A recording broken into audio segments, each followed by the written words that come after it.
L'Iran continuera absolument à imposer aux pays et aux navires des frais pour un passage sécurisé à travers le détroit d'Ormuz, a déclaré un haut responsable iranien, en se référant à cette voie navigable vitale que l'Iran a effectivement fermée au transport maritime mondial. Une série de mesures sont en place pour le passage à travers le détroit d'Ormuz en raison de la situation de guerre imposée à l'Iran, a déclaré le porte-parole du ministère iranien des Affaires étrangères, Esmail Bagaei, dans une interview avec India Today mardi soir.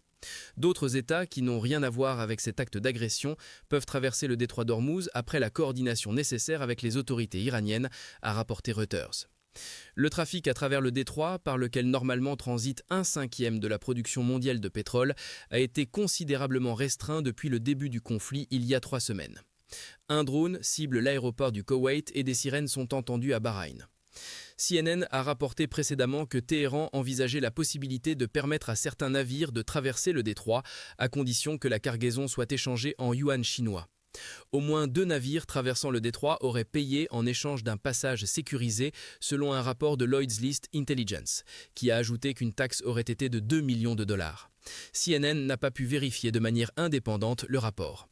Les États-Unis eux-mêmes ont utilisé leur monnaie comme une arme contre toute l'économie mondiale pendant des décennies, en sanctionnant des pays, en faisant pression sur des États à travers le Sud global, a déclaré Bagaei à India Today.